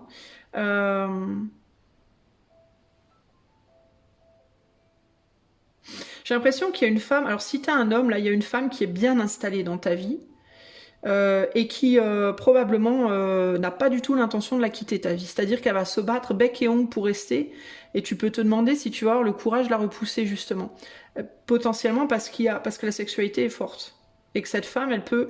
on peut avoir une femme qui peut manipuler par la sexualité ici, dans certains cas. C'est-à-dire, consciemment ou inconsciemment, je suis pas en train de vous dire que la femme est nécessairement une connasse, hein. Mais ça peut être quelqu'un qui le fait, mais inconsciemment, c'est-à-dire qu'elle sait, inconsciemment, elle voit que ça marche sexuellement, donc bah, elle utilise ça, parce que voilà, elle a envie de te garder dans sa vie. Si tu es une femme, bah, ça peut être toi aussi, par rapport à un homme, hein, qui fait ça. Mais t'as peut-être pas envie, tu vois, d'une certaine manière, parce que t'attends peut-être quand même plus. Dans les deux cas d'ailleurs, hein, si t'es un homme et que cette femme, elle veut pas te lâcher, bah, c'est peut-être parce que ça veut pas nécessairement dire qu'elle est satisfaite sur tous les plans, mais elle peut avoir envie de quelque chose de plus profond, quoi. S'il n'y a pas d'idée de sexualité, ça peut être aussi que la sexualité est manquante et que donc il y a une construction, mais le côté charnel n'est plus là. Et ça peut créer des conflits. Parce que du coup, c'est limité comme relation, tu vois. Enfin, de ton point de vue, groupe 3, ou du point de vue de ton autre, parce que comme on est sur du collectif, les énergies peuvent aussi être interchangeables. Donc, on peut aussi être ici dans un couple où on est ensemble, on a construit ensemble, mais on n'a plus de sexualité. Ce qui m'inquiète aussi, c'est qu'il n'y a pas de couple dans ce jeu, mis à part là, ici, là. Mais ça, c'est ce qu'on regarde, c'est ce vers quoi on veut aller. Donc on peut avoir une situation ici, moi je sens du long terme par contre les amis, hein. Là si vous êtes ensemble depuis 2 semaines, je pense pas que ce soit nécessairement pour vous, encore que, hein, peut-être que déjà au bout de 2 semaines vous réalisez que ça colle partout sauf sur le plan des fesses entre guillemets, mais il y a vraiment cette idée de c'est bien joli tout ça, oui c'est solide, c'est long terme, mais en même temps... ou ça a un potentiel de long terme peut-être. Oui, ok, mais en même temps, il manque un truc fondamental. J'ai l'impression pour toi, en tout cas, groupe 3, ou en tout cas, peut-être pas fondamental, mais en tout cas très important, bah, c'est le côté charnel, sexuel, sensuel, quoi. Et ici, il y a vraiment cette idée de est-ce que je reste et je me soumets à la relation telle qu'elle et je fais l'impasse un peu sur le charnel, en fait, hein. Ou alors je me barre, quoi. Je vais chercher ce qu'il me faut ailleurs, mais en conscience que ça va demander une reconstruction long terme, ça va demander de retravailler, parce que tu as quand même un 8 de pentacle hein, ici, donc ça va demander de se réinvestir, de retravailler, peut-être de recommencer à zéro quelque chose. C'est pour ça qu'on passe du 9 au 8, hein, on dégraisse en fait. Hein. Et ça peut être quelque chose qui t'emmerde d'ailleurs, cette sensation de devoir finalement dégraisser, tu vois. Enfin, pas dégraisser, mais comment on dit régresser, pardon, pas dégraisser, dégraisser la dinde. Réfréner, non, c'est pas ça, rétrograder, enfin bon bref, je sais pas ce que je veux dire, reculer au lieu d'avancer, je vais y arriver. Tu peux avoir ce sentiment que ça te demande de reculer, enfin que c'est un retour en arrière en fait. Mais en même temps, j'ai envie de te dire forcément, puisque à partir du moment où tu détruis quelque chose, tu fais tomber une tour, symboliquement, la tour elle tombe, après il faut déblayer, puis il faut recommencer. Donc oui, c'est normal en fait. Mais j'ai envie de te dire, c'est juste normal en réalité. C'est comme quand tu démarres un nouveau boulot, comme quand tu déménages, comme quand faut détruire ce que tu as vécu avant, puis reconstruire. Mais c'est logique en fait. Mais la question c'est, j'ai l'impression que ce qui peut te faire hésiter, c'est est-ce que j'en suis capable et est-ce que j'ai la force pour ça et est-ce que je me sens capable de... Est-ce que je me sens capable? Est-ce que je vais trouver quelque chose d'autre qui va me convenir mieux? Est-ce que je vais être capable de lutter? Il peut y avoir une idée de fatigue et de... puis il peut y avoir aussi une idée de est-ce que finalement la perfection est possible? Est-ce que c'est sage de vouloir plus? C'est un peu ça que j'entends. Est-ce que c'est bien de vouloir plus? Est-ce que c'est sage? Est-ce que c'est... Est-ce qu'au final, il ne faut pas juste tout le temps se contenter? Est-ce que c'est possible d'avoir plus? Alors j'ai envie de te dire oui, c'est possible. C'est possible, mais c'est pas garanti.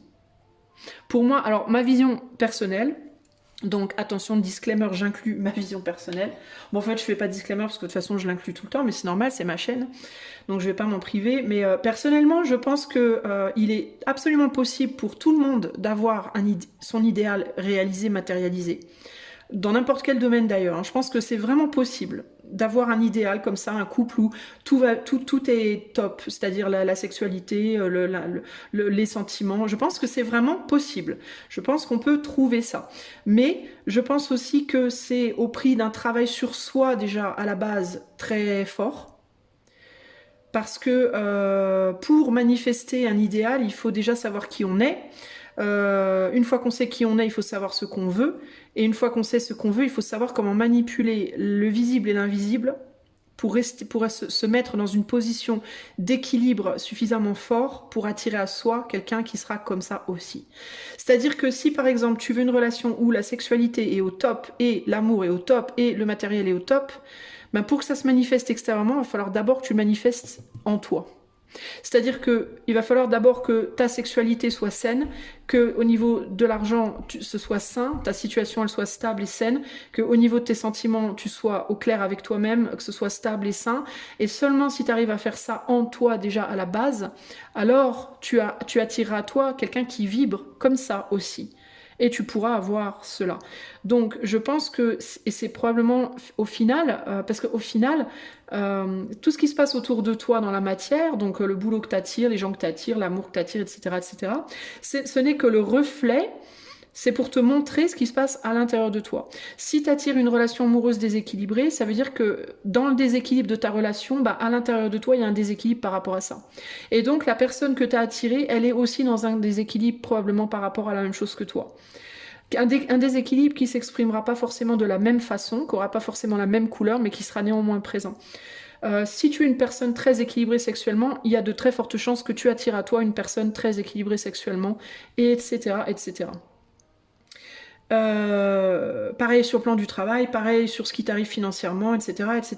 Donc, pour moi, la clé, vraiment la vraie clé, elle est à l'intérieur de toi. Ton pouvoir, ta puissance, ta sagesse, ta puissance d'équilibrer ta vie et d'avoir à droite et à gauche exactement ce dont tu as besoin, elle est vraiment en toi. Elle est au centre de ton être. Donc, ta réponse à la question « vais-je pouvoir trouver cette personne idéale ?» elle réside dans « vais-je pouvoir devenir la personne idéale que je suis ?» Et la personne idéale que tu es, c'est juste toi. C'est-à-dire, toi, dépouillé des influences extérieures, dépouillé de... la société a dit que je devais être comme ça, mes parents ont dit que je devais être comme ça, mon pote me dit que je dois être comme ça, etc., etc.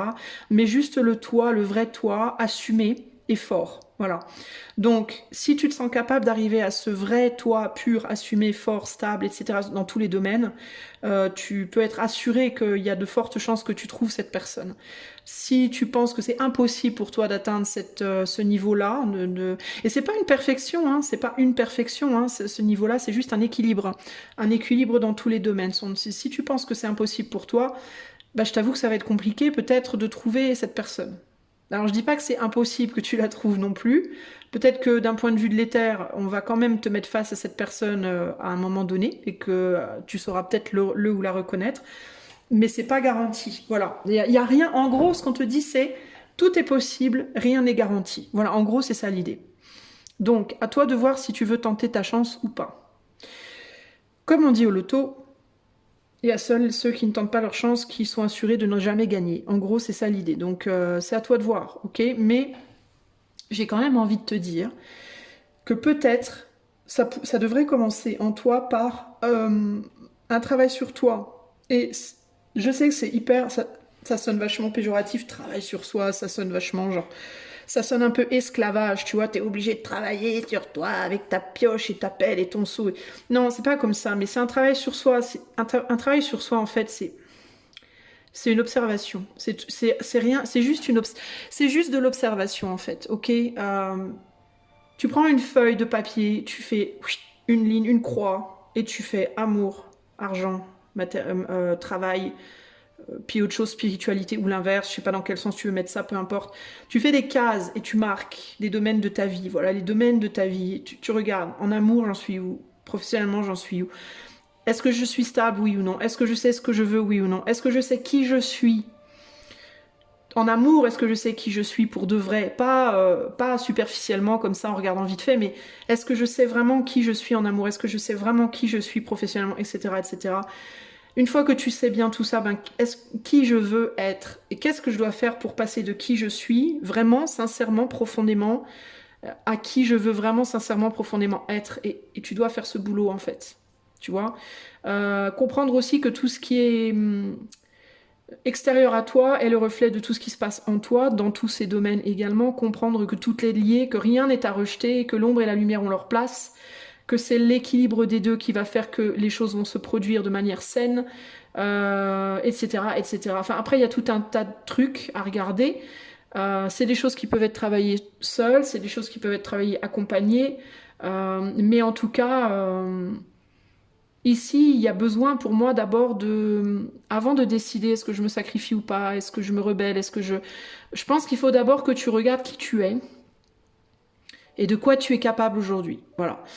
Une fois que tu sauras ça, je pense que tu sauras te positionner sur est-ce que je sacrifie ou pas. Est-ce que je pense que j'ai les épaules? Est-ce que je pense que j'ai la capacité? Est-ce que je pense que j'ai le courage? Parce qu'il y a tout ça à regarder, tu sais, c'est... Enfin bon, bref.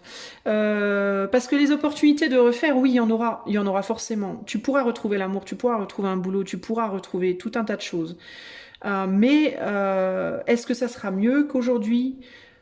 On ne sait pas, en fait, ça va dépendre de ta capacité. Alors j'ai presque envie de te dire forcément d'une certaine manière parce que à chaque fois que tu passes une expérience, que tu l'aies réussi ou raté, tu as appris quelque chose.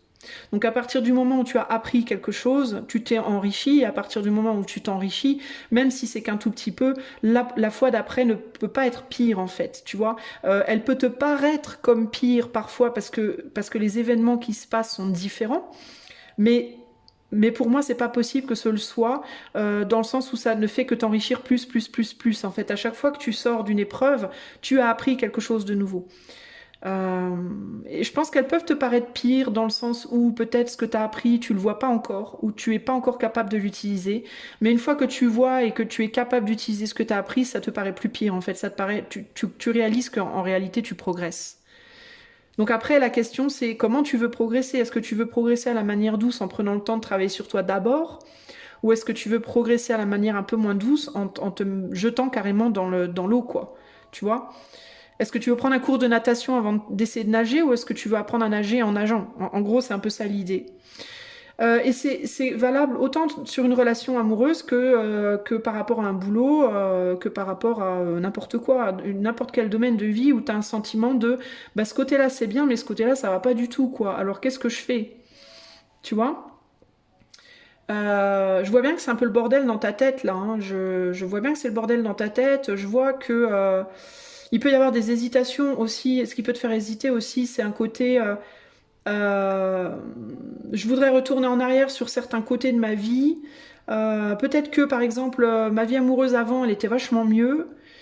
Mais par contre, matériellement, c'était vachement pire. Alors, comment je fais? Parce que du coup, je veux aller de l'avant matériellement, mais sentimentalement, je veux retourner en arrière. Alors, matériellement, j'ai grave progressé, bah, je veux pas retourner en arrière. Du coup, sentimentalement, par contre, ben, j'ai l'impression que c'était mieux avant, mais je sais pas comment faire pour, tu vois, comment tu, comment tu fais pour, comme les puzzles, tu sais, où il faut que tu sais, tu bouges les cartes comme ça là, tu vois.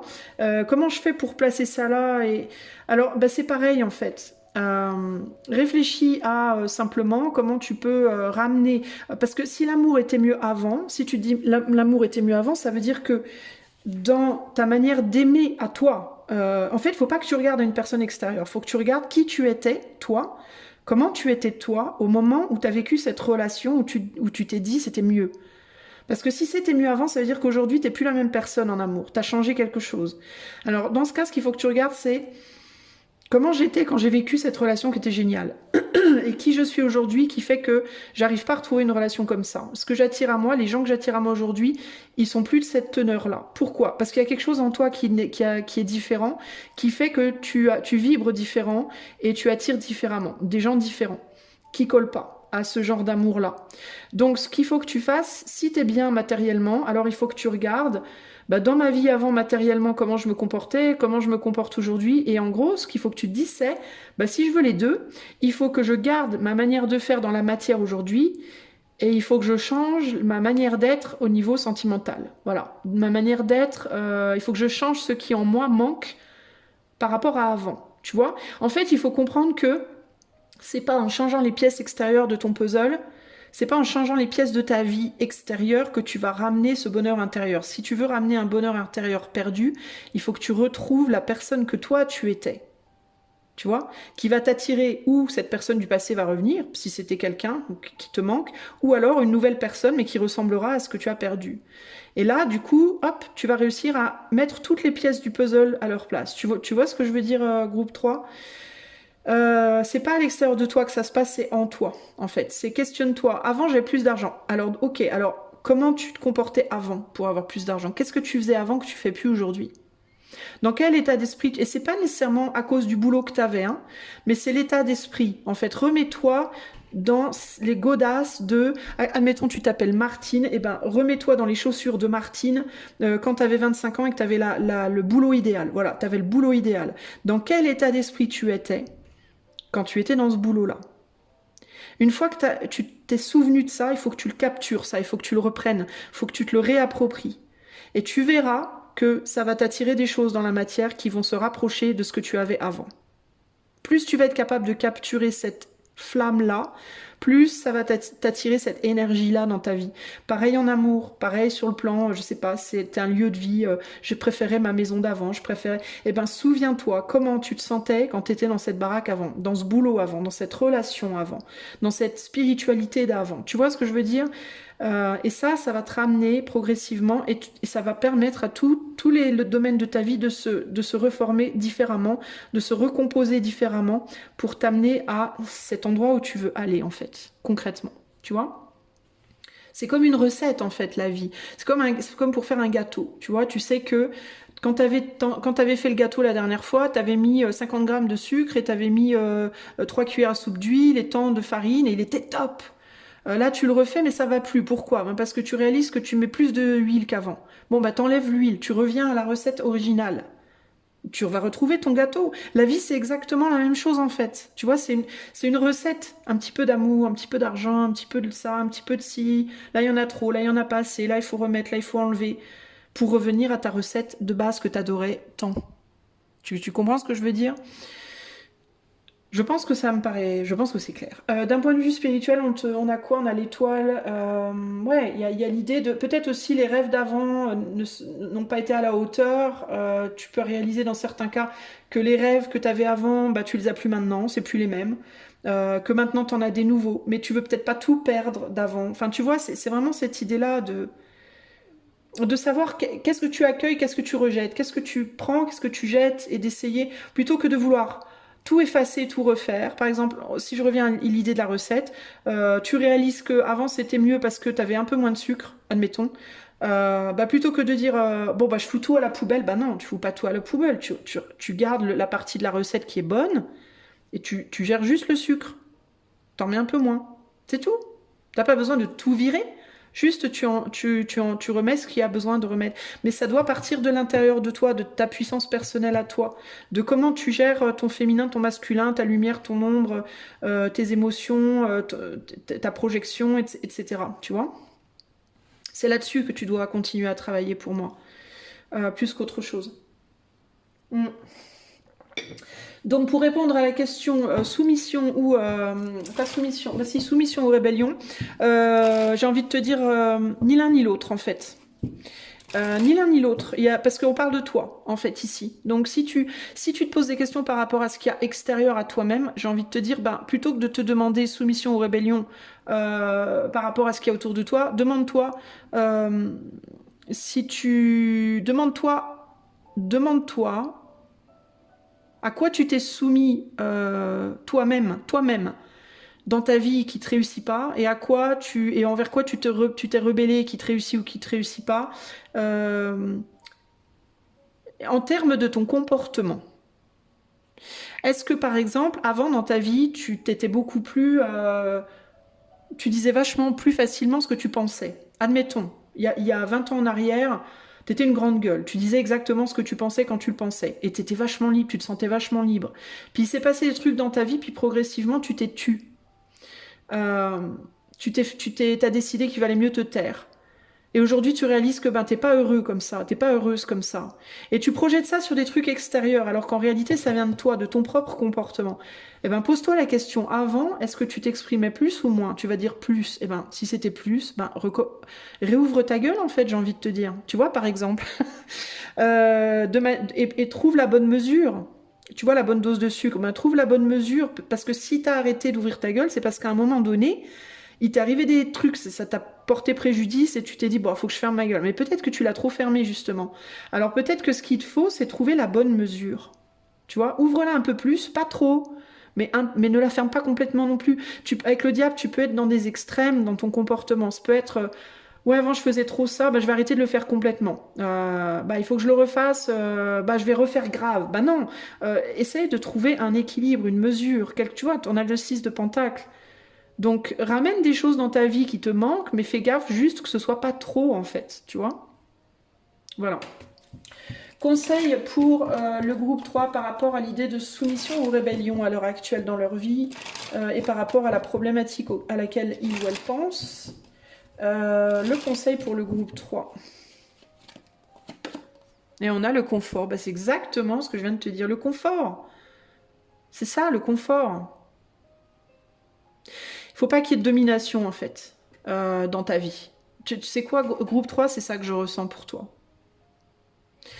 Il faut pas qu'il y ait une domination, ou alors si domination il y a, il faut que ce soit une domination qui te va, qui te gêne pas. Il faut que tu te sentes confortable. C'est exactement ça. En fait, il faut peut-être que tu acceptes l'idée du diable, c'est-à-dire l'attachement, la passion, la possessivité, tout ça, tout ça. Peut-être tout ce que tu démonises, justement. Il faut peut-être que tu acceptes que c'est pas parce que c'est démonisé que c'est nécessairement mauvais. Tu vois, exactement par rapport à cette carte oracle de ce jeu-là, le paradis et l'enfer. J'adore cet oracle parce que précisément c'est un oracle qui parle de il y a de la lumière dans l'ombre, il y a de l'ombre dans la lumière, on peut pas faire l'un sans l'autre, c'est impossible. Il faut juste apprendre à réguler, il faut juste neutraliser les énergies, les réguler correctement. Ben, l'énergie du diable, c'est la même chose si tu veux. Par exemple, cette carte-là, spécifiquement du diable, il y a des gens qui vont la trouver, tu vois, ce diable-là. Il y a des gens qui vont dire « Oh, il est laid, il est moche et tout », puis il y en a d'autres qui vont dire « Oh là là, qu'est-ce qu'il est sexy, ou là là », tu vois. Mais ça dépend des goûts et des couleurs, en fait. Et le diable en lui-même, il n'est rien. C'est-à-dire c'est un objet, il est neutre, il n'a pas d'émotion. Il est ce que tu fais de lui, en fait. Il y a des gens qui adorent le SM, il y a des gens qui adorent être enchaînés et attachés sexuellement, tout ça. Il y a des gens qui surkiffent. Il y en a qui trouvent ça dégueulasse. Puis il y en a qui, bon, ils disent, bon, pourquoi pas, je sais pas, ça me touche pas. Donc en fait, il faut juste, tu vois, il faut juste que tu trouves ta place à toi. Est-ce que pour toi, le diable, c'est une vilaine chose? Oui, c'est une vilaine chose. C'est confortable pour toi de penser que c'est une vilaine chose? Oui, c'est confortable. Eh ben alors très bien. Non, le diable, c'est vraiment pas si mal. C'est confortable pour toi de penser ça? Oui, c'est confortable. Eh ben, très bien. Oui, non, le diable, je sais pas, c'est neutre. Bon, c'est confortable? Oui, bah c'est très bien. Voilà, le confort. Aujourd'hui, ce qu'il te faut, toi, c'est le confort. Et le non-jugement. Pas de oui, c'est bien, c'est pas bien, c'est sage, c'est pas sage, mon Dieu, qu'est-ce que... Non, parce que si tu commences à te dire c'est bien, c'est pas bien, c'est sage, c'est pas sage, tu vas commencer à tomber dans des extrêmes. Faut tout que j'arrête, faut tout que je fasse, Et là, on te dit non, non, en fait, il faut juste que tu te poses la question là, aujourd'hui, maintenant, est-ce que ça, pour toi, c'est confortable? Oui, bon, ben, alors reste. Qu'est-ce qui pourrait être mauvais dans le fait d'être confortable? La seule chose qui pourrait être mauvaise dans le fait d'être confortable, c'est que tu pourrais t'endormir dessus. Alors, est-ce que peut-être tu as tendance à t'endormir, à t'attacher au confort? Est-ce que tu es attaché au confort? Eh ben, de la même manière. Est-ce que c'est bien ou mal d'être attaché au confort? Il y en a qui vont te dire c'est très très mal de s'attacher au confort. Il y en a d'autres qui vont te dire ah non non c'est très bien. Mais j'ai envie de te dire et toi, qu'est-ce que tu en penses? Qu'est-ce que tu en penses toi? Parce que je pense que c'est ça ta problématique. C'est tu te demandes si tu t'es pas endormi sur ton confort et si c'est pas une mauvaise chose et si tu devrais pas au final avancer. Ben en fait, il y a que toi qui as la réponse. Alors si tu t'amuses à aller chercher la réponse chez Pierre, Paul, Jacques et Antoinette, tu l'auras jamais parce que Pierre, Paul, Jacques et Antoinette auront tous une réponse différente et tu n'arriveras jamais à trouver la tienne. Donc je reviens à ça, je reviens sur ce que je te disais au départ, il faut que tu regardes en toi. La vraie réponse, les vraies réponses aux questions, elles ne sont que en toi. Ici, on a le rejet. Et ben voilà, le rejet du confort peut-être. Hein, t'as peut-être peur qu'on te juge parce que tu es confortable dans une position, dans une situation. T'as peut-être peur qu'on te juge parce que tu n'es pas confortable dans une situation. Tu vois ce que je veux dire? Il y a l'idée de rejet du confort ici. Alors peut-être que le confort pour toi c'est un handicap, peut-être que véritablement toi tu te dis non mais moi dans le confort en fait je suis pas bien. Peut-être que tu vas réaliser en apprenant à te connaître que le confort, si tu regardes dans ton historique de vie, tu vas peut-être te dire bah à chaque fois que je me suis retrouvée confortable, ça a été détrimental pour moi, je me suis entre guillemets endormie et je vivais plus. Alors dans ce cas, ce qu'on te dit bah c'est sors du confort, oui en effet. Mais sors du confort seulement si le confort pour toi n'est pas confortable, justement, ne te permet pas de t'épanouir, tu vois. Je vais te lire la carte du confort et puis ça va être la fin. Si tu veux en savoir plus, si tu veux que je te guide, que je t'aide, que je te voilà à évoluer dans ton parcours sur différentes problématiques, le lien de mon site est en barre de description. La carte du confort te dit quand le confort arrive dans un tirage, il signale que tu as peut-être besoin d'inviter un peu plus de soins de toi et de confort dans ta vie. Voilà. Une bonne manière de faire cela, c'est par nourrir ton esprit et ton moi supérieur. Donc c'est exactement ce que je viens de te dire, il faut que tu retournes sur toi, vraiment. Ceci peut être quelque chose aussi simple que de nettoyer ta maison, réarranger ton espace pour inviter plus de clarté, des énergies peut-être plus confortables. Alors ça peut t'aider. Le fait de nettoyer ta maison, changer tes meubles de place, etc., ça peut créer des changements intérieurs aussi en parallèle qui peuvent t'amener en effet un bien-être. It can also mean taking the time. Donc, cela peut aussi vouloir dire de prendre le temps de te préparer un bon repas, quelque chose dont ton corps a vraiment besoin. Peu importe ce que tu as besoin de faire, fais-le avec facilité. Donne à ton système nerveux un break, le break dont il a besoin. Avec facilité, pourquoi? Alors facilité, ça veut pas dire que faut aller à la facilité dans tout, mais avec facilité dans le sens où ne fais pas des choses que t'as pas envie de faire. En fait, arrête de te forcer à tout prix de faire des trucs que t'as pas envie de faire. Je pense que c'est vraiment ça l'idée. S'il y a des gens aussi autour de toi qui veulent à tout prix aller relationner tout le temps et que toi t'en as pas envie, ose dire non en fait aussi. Hein. Au contraire, si t'es avec des gens qui veulent pas relationner et que toi t'en meurs d'envie, fais-le en fait. Mais je pense que toi t'as besoin de te reconcentrer sur faire des choses pour lesquelles t'as vraiment du cœur en réalité, tu vois, de faire.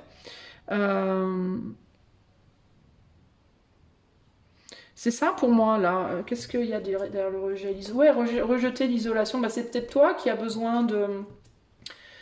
C'est peut-être toi qui as besoin d'aller voir du monde, de faire des choses qui te font plaisir, d'aller voir des gens que tu aimes, tu vois, de sortir d'une forme d'enfermement, de bulle dans laquelle tu es, qui peut paraître confortable comme ça, mais qui peut-être pour toi ne l'est plus aujourd'hui, qui peut-être l'a été à un moment donné, peut-être qu'il y a eu un moment où c'était un confort pour toi d'être dans cette bulle, mais peut-être qu'aujourd'hui c'est plus le cas, tu vois.